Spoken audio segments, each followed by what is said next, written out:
یہ مجلس نجف سے کربلا کے راستے میں برپا کی جا رہی ہے۔ جب انسان کسی سفر میں ہوتا ہے، کسی راستے میں ہوتا ہے،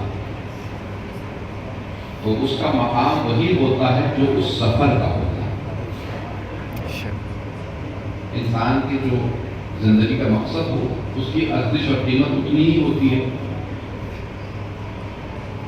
جو اس کا مقصد ہوتا ہے۔ مولا کائنات فرماتے ہیں قیمت کل امرئ ما یحسن، جو انسان سب سے اچھا کام کر سکتا ہے اس کی قیمت وہی ہوتی ہے۔ بہت مختصر سے بتایا جناب سید الشہداء کی پیش کروں گا اپنے مسائل۔ بڑی مشہور معروف حدیث نبوی کا میں نے انتخاب کیا ہے، آپ نے سینکڑوں مرتبہ علماء سے سنا ہوگا، کچھ حدیث سے بھی چند الفاظ اس حدیث کے ذریعے سن لیجیے۔ مجھے معلوم ہے مجمع محفوظ ہے، کچھ پاک زبان کی ہیں، اردو زبان ہے، مختلف ممالک سے لوگ ہیں۔ ہم مختلف رنگ نسل سے، مختلف علاقوں سے، مختلف خطوں سے ہیں، لیکن ہم سب کا مقصد ایک ہے، ہمارا مقصد حسین۔ ہماری زندگیوں کا مقصد جناب سید الشہداء، ہمارے سفر کا مقصد جناب سید الشہداء علیہ السلام۔ اس لیے سفر بڑا مقدس ہے، کیونکہ مقصد اتنا بلند ہے کہ جو اللہ کے محبوب کا محبوب ہے۔ رسول خدا کو کہتے ہیں حبیب اللہ، یعنی اللہ کے محبوب، اور اللہ کے محبوب کو بہت زیادہ محبوب ہے حسین ابن علی۔ یہاں تک کتاب فرماتے ہیں کہ سرور کائنات مسجد نبوی میں ممبر پہ امام حسین کو اپنی آغوش میں لے کے آئے، اور آغوش میں لانے کے بعد صحابہ سے فرمانے لگے ہاتھ بلند کر کے، اللہم انی احب حسین واحب من احب حسین، پروردگارا مجھے حسین سے بڑی محبت ہے، تو اس سے محبت کر جو حسین سے محبت کرے۔ اس لیے اللہ کو حسینیوں سے بڑی محبت ہے۔ اس وقت کیفیت بیان نہیں کر سکتا کہ اس سفر کے لیے جو الفاظ سوچ کر کے آیا تھا انہیں بیان کرنا بڑا مشکل ہے کہ انسان وہ کیفیت اپنی دل سے نکال کے زبان پہ کیسے لائے جو امام حسین کے لیے انسان انتخاب کرتا ہے۔ جو کیفیت تعریف ہوتی ہے وہ بیان نہیں کی جا سکتی۔ مولا کائنات نے فرمایا ہے کہ دنیا میں جتنے بھی مقامات ہیں، جتنی بھی چیزیں، جگہیں ہیں، جتنا انسان بیان کرتے ہیں وہ اچھا ہوتا ہے، جب جاؤ دیکھو تو وہ اتنا اچھا نہیں جتنا تم نے بیان سنا ہوتا ہے۔ لیکن جنت جتنا بھی لوگوں نے بیان کیا اس سے بہتر ہے۔ مولا کائنات فرماتے ہیں جنت جتنا بھی تم نے بیان سنا قرآن کا حدیث میں اس سے بہتر ہے، اور اگر دنیا میں جنت دیکھنی ہے تو کربلا آ جائے۔ اس لیے کربلا کو کوئی بیان نہیں کر سکتا، الفاظ بیان نہیں کر سکتے جب تک کوئی آگے دیکھے نہیں۔ اللہ کے معجزے کو اگر آپ نے زمین پہ دیکھنا ہے، زندہ معجزہ دیکھنا ہے، تو کربلا کو دیکھ لیجیے۔ میرے ایک جملے کو غور کیجیے گا، میں نے کئی موضوع شروع کیا ہے، رات کو آپ لوگ مسلسل چل رہے ہیں، سفر کر رہے ہیں، میرے ٹوٹے پھوٹے الفاظ کو قبول فرما لیجیے گا۔ تین چیزیں اگر کسی کے خلاف ہو تو وہ پلٹتا نہیں ہے، ترقی نہیں کرتا۔ تین چیزیں: حکومت، دولت، حکومت یعنی اردو والی حکومت، گورنمنٹ، دولت، پیسہ، اور تیسرے پروپیگنڈا، جسے آپ میڈیا کہتے ہیں۔ اگر یہ تین کسی کے خلاف ہو وہ چلتا نہیں ہے۔ حکومت خلاف ہو، پیسہ خلاف ہو، پروپیگنڈا میڈیا خلاف ہو، پوری تاریخ میں حکومتیں امام حسین کے خلاف رہے، پیسہ امام حسین علیہ السلام کے خلاف استعمال ہوا، پروپیگنڈا میڈیا امام حسین کے خلاف استعمال ہوا، لیکن آج سب ختم ہوتے نظر آ رہے ہیں، مولا حسین آج بھی موجود ہے۔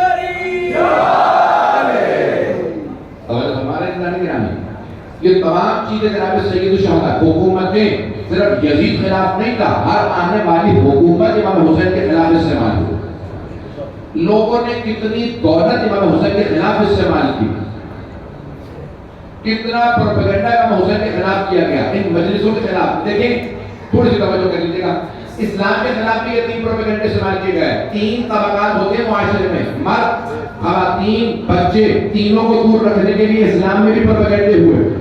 ابو سفیان نے مردوں کو دور رکھنے کے لیے کہا یہ شاعر، بچوں کو دور رکھنے کے لیے کہا مجنون، خواتین کو دور رکھنے کے لیے کہا جادوگر. وہ سارے پروپیگنڈے ختم ہو گئے، اسلام آج بھی باقی ہے. آزادی کے خلاف بھی 3 پروپیگنڈے ہوئے. سن لیجیے گا الفاظ، اگر یہاں پاکستانی ہو تو وہ فوراً سمجھ جائیں گے.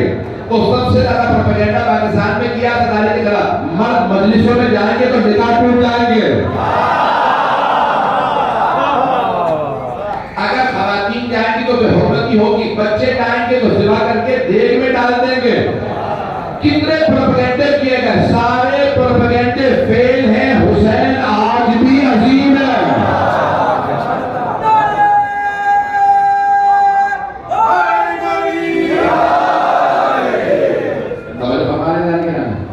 دنیا میں کتنی کوششیں کی گئی جناب سید الشہداء کے خلاف، اور میں کیوں نہ کہتا ہوں شاید آپ حضرات نہ پہنچ سکیں، لیکن مجھے پورا یقین ہے کہ آپ بھی دنیا کی سیاست کو سمجھتے ہیں. کہا گیا وہ صدام جو کہتا تھا میں حسین کا نام مٹا دوں گا، صدام مٹ گیا، حسین باقی ہے. کہا گیا وہ قذافی، کہا گیا وہ حسن مبارک جو امام حسین کے زداری نہیں ہونے دیتے تھے. یہاں پہ ہوں، جانتا ہوں لائیو جاری کے بعد کہاں گئے وہ افراد جو جناب سید الشہداء کے خلاف سازشیں کرتے تھے، مجلسوں کو روکتے تھے، FIR کاٹتے تھے، پابندیاں لگاتے تھے، مجلس نہیں ہونے دیں گے. جو حسین سے ٹکراتا ہے نا وہ ہواؤں میں پھٹ کے بچھڑ جاتا. میری امید نہیں تھی کہ افراد پہنچ جائیں گے، لیکن آپ اس محبت سے سن رہے میرے پھولے پھولے الفاظ کو. میں ممنون ہوں، یقین مانیے مسلسل تو رات جا رہا ہوں اور پچھلے 6-7 ہفتوں سے، لیکن پیش کرنا چاہتا ہوں جناب سید الشہداء کے لیے سرور کائنات نے فرمایا الحسین منی وانا من الحسین. پہلا جملہ سمجھنا بہت آسان ہے، الحسین منی، حسین مجھ سے. ہر نواسا نانا سے ہوتا، ہر پوتا دادا سے ہوتا، ہر بیٹا باپ سے ہوتا.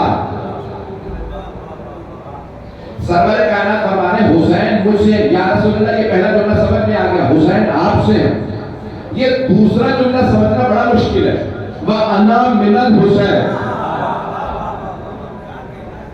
کیونکہ آپ نے ہزاروں مرتبہ حدیث سن رکھی ہے، اس لیے آپ کو تعجب نہیں ہو رہا. آئیں ذرا میں آپ کو نئے پہلو سے پیش کرنے کی کوشش کروں اس حدیث کو. سرور کائنات فرما رہا ہے الحسین من حسین مجھ سے ہے، وَأَنَا مِنَ الْحُسَيْنِ میں حسین سے ہوں. اور جب آپ نے چادر اڑائی تھی اور کہا تھا پنجتن کے لیے بھی اِنَّهُمْ مِنِّي وَأَنَا مِنْهُمْ، یہ مجھ سے ہے میں ان سے ہوں. کوئی بھی بیٹی باپ سے ہوتی ہے، کوئی داماد سسر سے، کوئی بھی نواسے نانا سے، لیکن رسول خدا ان سے کیسے ہے؟ ابھی میں نہیں پہنچا پایا. مجھے اسی بات کو صرف واضح کرنا، اسی پہ صرف مجلس ہے. میری بات پہنچ گئی ہوگا تو تھوڑے سے توجہ کر لیجیے گا. ایک آیت پڑھ دوں اس کے بعد آگے بڑھوں گا. اللہ قرآن میں فرماتا ہے وَمَن يُطِعِ الرَّسُولَ فَقَدْ أَطَاعَ اللَّهَ، جس نے رسول کی اطاعت کی اس نے اللہ کی اطاعت کی. تھوڑی سی توجہ، اللہ کو کہنا نہیں چاہیے تھا جس نے اللہ کی اطاعت کی اس نے رسول کی اطاعت کی. میں سوال کر دوں آپ سے، سب سوچ سمجھ کے جواب دیجیے گا. اللہ افضل ہے کہ رسول اللہ؟ اللہ افضل ہے. اللہ رسول خدا کا بھی خالق ہے، مالک ہے. اللہ افضل ہے. توجہ، تو اللہ کو کہنا چاہیے تھا جس نے میری اطاعت کی اس نے رسول کی اطاعت کر لی، لیکن اللہ فرماتا ہے نہیں، جس نے رسول کی اطاعت کی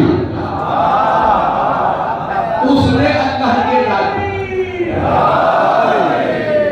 کچھ لوگ پہنچ گئے. وَمَن يُطِعِ الرَّسُولَ فَقَدْ أَطَاعَ اللَّهَ، جس نے رسول کی اطاعت کی اس نے اللہ کی اطاعت کی. کیوں؟ بہت سے ایسے تھے جو پیغمبر سے کہہ رہے تھے جب پیغمبر کہتے تھے میری اطاعت کیوں نہیں کر رہے؟ ہم اللہ سے ڈائریکٹ ہیں، تو اللہ نے کہا خبردار ڈائریکٹ نہ آنا، میرے رسول کی اطاعت کرنا، جس نے رسول کی اطاعت کی اس نے میری اطاعت کی۔ اب رسول خدا نے فرمایا جس نے میری آل کی اطاعت کی اس نے میری اطاعت کی۔ میں نے صرف ایک پہلو پیش کیا، صرف ایک پہلو، اور سے سننے کا جانے گا، جس محبت سے دیکھیں اسی محبت سے سننے گا۔ الحسین منی وانا من الحسین، حسین مجھ سے۔ یا رسول اللہ یہ ہمیں سمجھ میں آ گیا کہ مولا حسین آپ سے ہیں، وانا من الحسین، اور میں حسین سے ہوں۔ یہ جملہ سمجھانا بڑا مشکل ہے، اگر میں آپ کی جملہ سمجھا سکا تو سمجھتا ہوں آپ کی مجلس ہو گئی۔ تھوڑی سی توجہ، اللہ کے نام پیغمبر اسلام فرما رہے کوئی عام ہستی نہیں ہے، وما ينطق عن الهوى ان هو الا وحی یوحی۔ سورہ نجم کی آیات ہے، یہ تب تک کلام نہیں کرتے جب تک کہ وحی نازل نہ ہو، تو اس کا مطلب ہے اللہ فرما رہا ہے کہہ دیجئے میں حسین سے ہوں۔ ابھی میں پہنچا سکتا ہوں، میں اتنا افراد پہنچے میرے سارے بندوں کی۔ اللہ کے نبی پیغمبر بار بار فرما رہے میں حسین سے، حسین مجھ سے، میں حسین سے۔ اب پیغمبر یہ فرما رہے ہیں کہ میری حقیقت میرا دین ہے، میری حقیقت میرا قرآن ہے، میری حقیقت میری نبوت ہے، میری حقیقت میری رسالت ہے۔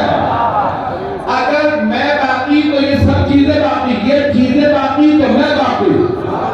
توجہ، کربلا تک امام حسین علیہ السلام رسول خدا سے، کربلا کے بعد رسول خدا حسین۔ حیدر حیدر حیدر حیدر حیدر حیدر حیدر حیدر۔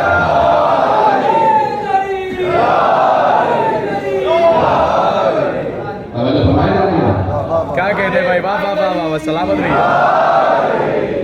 کچھ نہ ہوتا اگر سید الشہداء کربلا تشریف نہ لاتے، کچھ نہ ہوتا۔ اللہ ہوتا، اللہ کا کوئی ماننے والا نہ ہوتا، لا الہ الا اللہ پڑھنے والا کوئی نہ ہوتا اگر مولا حسین کربلا نہ آتے۔ میں جانتا ہوں آپ کو بہت مستحالت میں ہیں، لیکن جملے سن لیجیے گا۔ رسول خدا کو کوئی ماننے والا نہ ہوگا، ارے جو رسول خدا کو سب سے محبوب تھا اسی نے یزید کی بیعت کر لی، تو ہم بھی رسول خدا کو مانیں۔ کوئی رسول خدا نہ کوئی اللہ کو مانتا، نہ رسول اللہ کو، نہ مولا علی کو، کوئی نہ مانتا۔ اگر مولا حسین اپنا ہاتھ یزید کے ہاتھ میں دے دیتے، مولا حسین نے اس لیے فرمایا مثلی لا یبایع مثلا، مجھ جیسا اس جیسے کی بیعت نہیں کر سکتا۔ زمین آسمان سے مل سکتی ہے، مجھ جیسا اس جیسے کی بیعت نہیں کر سکتا۔ بھائی مطلب کی توجہ ہو، مولا نے یہ نہیں کہا حسین یزید کی بیعت نہیں کر سکتا، اپنے سے نفی نہیں کیا بیعت کو کہ میں یزید کی بیعت نہیں کر سکتا۔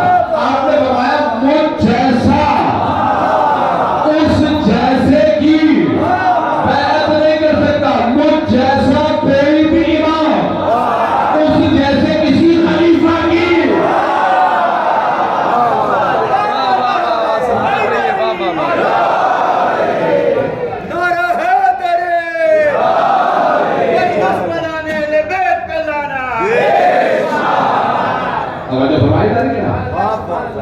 اگر کبھی بھی آئے کوئی تاریخ میں لکھنے والا اور خیانت کر کے کہے کہ کسی امام نے کسی کی بیعت کر لی تھی، تو مولا حسین علیہ السلام کے ایک جملے نے تمام دھپوں کو دور کر دیا۔ آپ نے نہیں کہا حسین کے ضد کی بیعت نہیں کر سکتا، فرمایا مجھ جیسا اس جیسے کی۔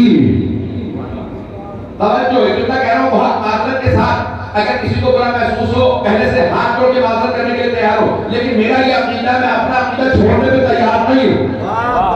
اپنا عقیدہ پیش کر رہا ہوں، یہ تشیع کا عقیدہ ہے۔ اعلان گرامی، مولا فرمانا مجھ جیسا اس جیسے کی بیعت نہیں کر سکتا۔ شاید اسی لیے امت نے ٹھان لیا، کیا پیغمبر کو کہتے ہیں محمد ہم جیسے،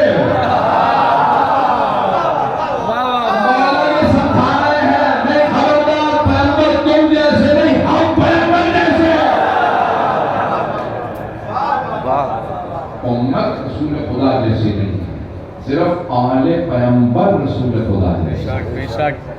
اور ان جیسا کبھی بھی یزید جیسے کی بیعت نہیں کر سکتا. آج رات ایک پہلو آپ پیش کروں گا. وقت پہ پوری آج 4 مجالس سے مجھے پھر واپس جانا ہے، پھر آنا ہے، پھر مسلسل مجالس ہیں. پیش کر رہا ہوں آپ کی خدمت میں. یہ محبت کی وجہ سے آپ سب لوگوں کے لیے خاص طور سے حاضر ہوا ہوں. میری جو بھی میرے بیان کے میرے ٹوٹے الفاظ قبول کر لیجیے گا. بار بار کہہ رہا ہوں، زائرین کا مقام بہت زیادہ ہے. ملائکہ اپنے پر بچھاتے ہیں زائرین کے قدموں تلے. اور آپ کس کے زائر ہیں؟ جس سے خود عرش اعظم سے خدا بھی کہتا ہے حسین تجھ پہ سلام. یہ عام تصویر نہیں ہے، مولا حسین بڑے مظلوم ہیں، تو آپ ان کے زائر ہیں. تو ایسا نہیں کہ نامی رسول خدا کو بہت زیادہ محبت ہے. رسول خدا کو جناب سیدہ کو، اور صرف رسول خدا کو نہیں، مولا کائنات کو، جناب سیدہ کو، مولا حسن کو، جو سب کی محبتوں کے مرکز ہے وہ مولا حسین علیہ السلام. چلیے گا میرے ساتھ بھی ایک آخری پہلو پیش کر رہا ہوں. کون ہے مولا حسین علیہ السلام؟ یقین مانیے کہ اگر عام دن ہو تو میں ابھی بیمار پڑا ہوتا کہ جتنی میں نے مسلسل میں ڈاک کر رہا ہوں. لیکن یہ صرف مولا حسین کا عشق ہے مجھے چلا رہا ہے. یہ آپ لوگ جو دعائیں ہیں مولا کا صدقہ ہے، ان کی خیرات ہے کہ ہم چل رہے ہیں. اور دنیا بھر میں اگر کوئی بھی زیارت سید الشہداء کے لیے آئے تو یاد رکھے وہ آیا نہیں ہے، اسے بلایا ہے. کبھی تکبر نہ کریں. مولا حسین کو خادموں کی کمی نہیں ہے. وہ اگر آپ کو بلا رہے ہیں تو آپ کو آپ کی خاطر بلا رہے ہیں.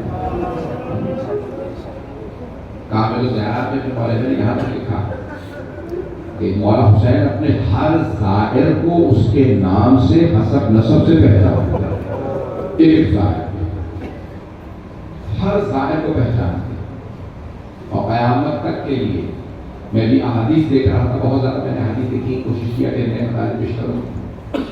ایک حدیث میں یہاں تک الفاظ ہے کہ وہ مومن جو امام حسین کی زیارت کیے بغیر مر جائے گا اور جنت میں جائے گا، اسے جنت میں جا کے بھی افسوس رہے گا اے کاش میں نے حسین ابن علی کی زیارت کی ہوتی. کہ جو زائر حسین کا جنت میں مقام ہوگا وہ بغیر زیارت کے نصیب نہیں ہوگا. زائر حسین کا مقام اپنی قدر کو سمجھے، شکر ادا کریں پروردگار تجھے زیارت سید الشہداء نصیب کی. روز قیامت جو زائرین کا مقام ہے وہ کسی اور کا نہیں. جس پہلو کو پیش کرنا چاہتا تھا نہیں پیش نہیں کرنا چاہتا، لیکن سن لیجیے جو میرے ساتھ کی. آج میں دیکھ رہا تھا، سوچ بھی رہا تھا ساتھ کس کے پڑھوں. تو پھر 13 سفر اور میرے بھائیوں نے بھی جو سلام بھی پیش کیا، جو مسجد پہ پڑھا گیا جناب سکینہ حسین کا. اللہ کو سب سے زیادہ محبت رسول خدا سے، رسول خدا کو مولا حسین سے، اور مولا حسین کو بیٹیوں میں. ایک ایسی بیوی سے جنہیں سینے پہ سنا.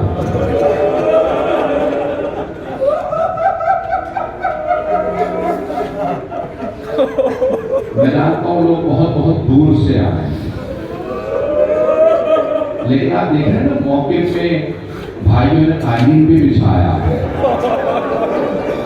کچھ بیویاں شام غریبہ میں خاک پہ بیٹھی ہیں.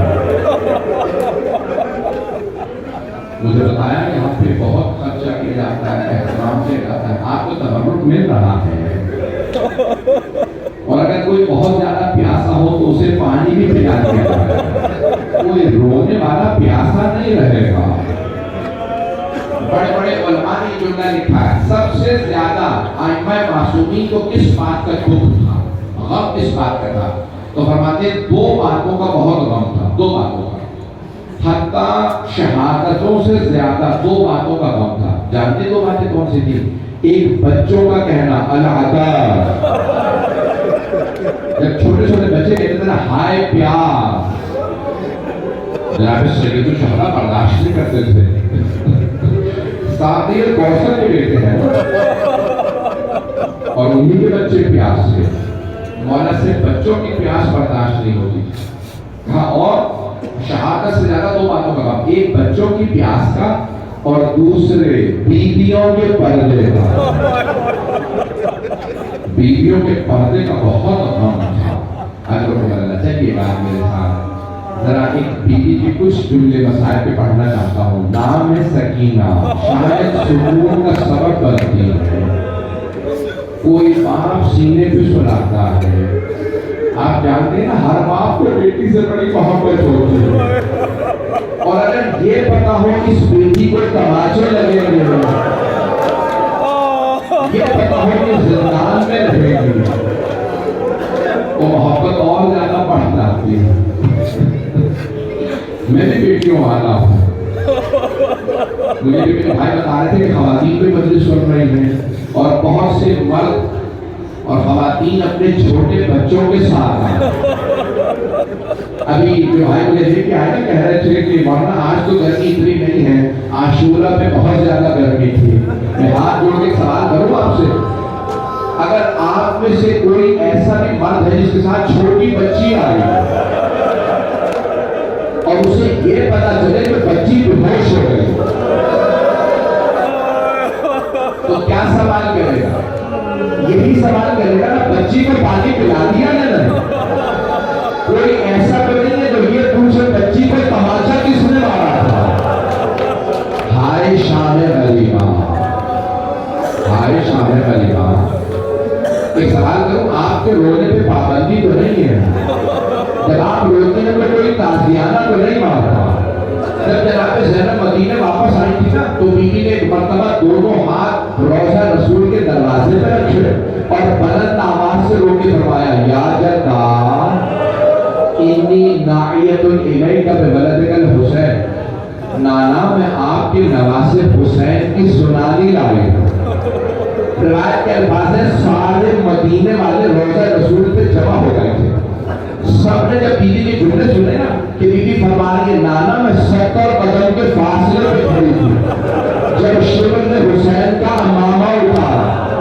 نانا جب اس نے بالوں میں ہاتھ ڈالا, خنجر چلایا, نانا میں نے رو رو کے برقعے کا دامن پھیلا کے کہا, اما بھی کوئی مسلم, کیا تمہارے درمیان کوئی مسلمان نہیں ہے؟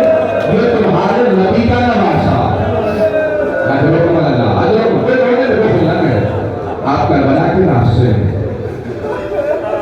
روایت کے الفاظ ہے, سارے مدینے والے بلند آواز سے رو رہے تھے. اتنی بلند آواز سے رو رہے تھے مدینے والے کہ جناب زینب کی آواز نہیں آ رہی تھی. بیوی کی آواز دب گئی تھی, بیوی خاموش ہو گئی.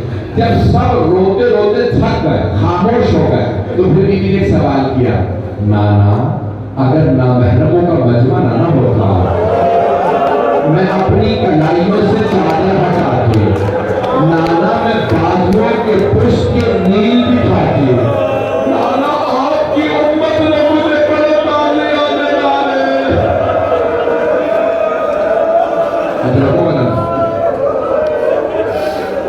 نانا مجھے رونے نہیں دیا. آئیں ذرا پیش کرنا چاہتا ہوں. تو ہر بیوی کو بڑا کام تھا. آج میں کچھ دیر کے لیے شام لے جانا چاہتا ہوں. آپ میں سے کوئی شام پہ جائے, مجھے تو 10 سال ہو گئے میں نہیں جا سکا. ایک عجیب و غریب تڑپ ہے. پروردگارہ دوبارہ ان بیویوں کی زیارت نصیب فرما. پروردگارہ کربلا کے صدقے میں دوبارہ بیویوں کی زیارت نصیب فرما. ان کے حرم کی حفاظت فرما. جو میلی نگاہ سے ہماری بیویوں کے حرم کو دیکھو انہیں غارت فرما. آئینا میرے ساتھ چلیے گا. ایک عجیب سی تڑپ ہے جو پیش کرنا چاہتا ہوں. جب رہائی ملی نا بیویوں کو, میں نے مقتل میں دیکھا ہے کہ جیسے رہائی ملی بیویاں اونچی آواز سے رونے لگے. میں سوچتا تھا رہائی پہ لوگ خوش ہوتے ہیں, ایسے ہی ہے نا, لوگ رہا ہوتے ہیں خوش ہوتے ہیں رہائی مل گئے. لیکن بیویاں رہا ہوتے ہی رونے لگی, اونچی اونچی رونے لگی. کوئی بیوی کہتی ماں علی السلام, بیویاں رونے لگتی. جب خاموش ہوتی دوسری بیوی کہتی ماں علی اکبر, پھر کوئی بیوی کہتی ماں قاسمہ, پھر ایک بیوی کہتی ماں عباسہ. جب سب بیویاں خاموش ہو جاتی جناب زینب کہتی ماں حسینہ. حضرت کو بنا بس بھائی میرے بھائی آگے ہیں, دعا پڑھیں گے, جب رہیں گے. ابھی چلیں گے, میں پڑھوں گا مسائل ابھی جو مجھے سنیے گا, اگر برداشت کر سکے. ساری بیویاں رو رہی ہیں, گریہ کر رہی ہیں. رہائی ملنے پہ بھی گریا ہے. کیوں؟ دو وجہ سے. میرا دل کہتا ہے دو وجہ سے بیویاں رو رہی ہیں. میرے ساتھ چلیے گا ذرا کچھ دیر کے لیے شام. دو وجہ ہے بیویاں رو رہی ہیں. پہلی وجہ کیونکہ زندان میں بیویوں کو رونے نہیں دیا. جب بیویاں روتی تھی انہیں تعزیرانے مارے جاتے تھے. اب بیویوں کو پہلی مرتبہ کھل کے رونے کی اجازت ملی.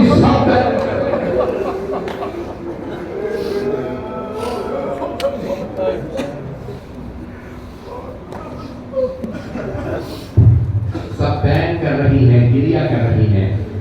آپ جانتے ہیں نا جب بیویاں بین کرتی تھی تو مولا سجاد سب سے زیادہ روتے تھے. میں آپ کے لیے مسائل پڑھ رہا ہوں تو آپ رو رہے ہیں. خدا کی قسم بیویاں مسائل نہیں پڑھتی تھی. ایک شہید کا نام لیتی تھی روتی جاتی تھی. کبھی کوئی بیوی کہتی واہ حسین کوئی رونے میں کوئی ہونا چاہیے گا میرے ساتھ. میں نے کہا دو وجہ. ایک زندان میں رونے کی اجازت نہیں ملی. اور جانتے ہیں دوسری وجہ کیا تھی بیویوں کے رونے کی؟ وہ بیوی جس بچی کو سب سے زیادہ شوق تھا مدینے واپس جانے کا وہ زندان میں رہ گئی تھی. اب بیویاں جناب سکینہ کو یاد کر کے روتی تھی. دیکھیں نام پہ اختلاف ہو سکتا ہے. آپ کہیں رقیہ بنت الحسین, سکینہ بنت الحسین, نام پہ اختلاف ہے, وجود پہ نہیں. ایک چھوٹی سی بیوی شام کے زندان میں مر گئی. اگر دیکھ سکے تو سب سے رونا لے کر دیکھے گا. نہیں دیکھ سکتے تو آنکھیں بند کر کے ذرا شام چلیے. 3 تاریخ میں ایسے تابوت ہیں جو بڑے مظلومیت کے ہیں. 3 تابوت لے کر دیکھے گا. پہلا تابوت جناب سیدہ کا, مدینہ شہر ہے, 14 افراد جنازے میں ہیں. ایک امام خود تابوت لے کے جا رہے ہیں, 2 امام بچے ہیں.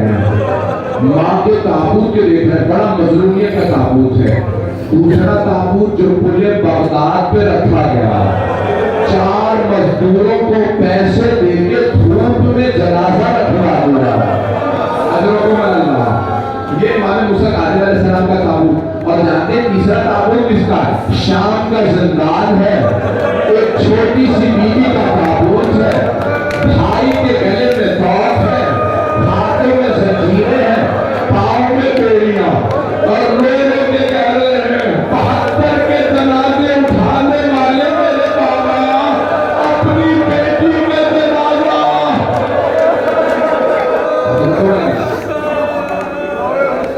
اپنی بیٹی کا لاشا دے لیجیے. بس زندان میں بھی کبھی قبریں نہیں بنائی جاتی. میں تمام کر دیتا, لیکن یہاں جناب سکینہ کے مسائل ختم نہیں ہوتے. 5 منٹ کی زحمت دوں گا, میرے ساتھ چلے گا. میرا ماننا ہے اگر آپ مسائل کو غور سے سنیں گے ہر آنکھ میں آنسو ضرور آئے گا. چلیں گے میرے ساتھ. رہائی مل گئی بیویوں کو. جب رہائی ملی نا تو پہلے شہداء کے سر واپس آئے, پھر تبرکات آئے. جب تبرکات واپس آ رہے تھے, پہلی جو چیز آئی وہ تھی چادر تطہیر. جناب زینب نے فرمایا لاؤ میری ماں کی چادر مجھے دے دو. اتنے میں ایک ملعون ایک انگوٹھی لے کے آیا. سب بیویوں نے مولا سجاد کو دیکھا. جناب زینب نے سوال کیا بیٹا سجاد یہ کس کی انگوٹھی ہے؟ کہا بھی اما بجدل نے میرے بابا کی انگوٹھی اتارنا چاہی. انگوٹھی نہیں اترے, اس نے خنجر کی پالا انگلی سے کاٹا. انگوٹھی لے کے آئیے, وہ انگوٹھی ہے. اب میری طرف ضرور دیکھیے گا. مجھے معاف کر دیجیے کتنا پڑھا, سادات غیر سادات برداشت نہ کر سکے مجھے معاف کر دیجیے گا. میری طرف ضرور دیکھیے گا. اتنے میں ایک آدمی نے چھوٹی چھوٹی بالیاں لگا. سب بیویوں نے جناب رباب کو دیکھا. جناب رباب نے لے کے کہا بالیاں واپس لے جاؤ. جس بچی کی بالیاں تھی وہ نہیں رہی.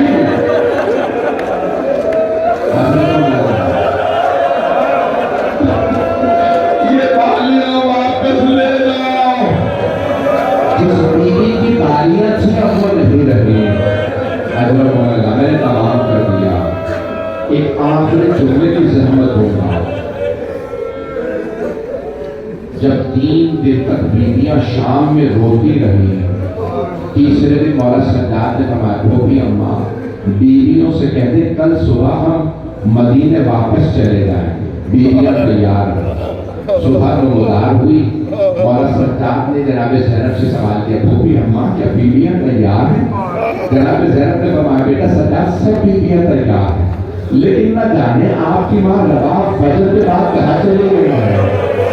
رباب پہ کچھ پتہ نہیں ہے. مولا سجاد کے آنسو بہنے لگے گا پھوپھی اماں مجھے پتا ہے میری ماں کہاں گئی. میرے ساتھ چلیے راستے سے واپس لے لیں گے. جب کچھ ہی دور گئے تھے جناب زینب نے فرمایا بیٹا سجاد یہ راستہ تو زندان کو جاتا ہے. پھوپھی اماں میری ماں زندان کی ایک قبر سے ودا کرنے گئی. جب بیویاں زندان میں پہنچی دیکھا جناب رباب قبر سے ایسے لپٹ کے رو گئی جیسے ایک ماں بچے سے لپٹ کے روتی اور بار بار کہتی سکینہ اٹھو تم مدینے جائے. الا لعنت اللہ علی القوم الظالمین وسيعلم الذين ظلموا أي منقلب ينقلبون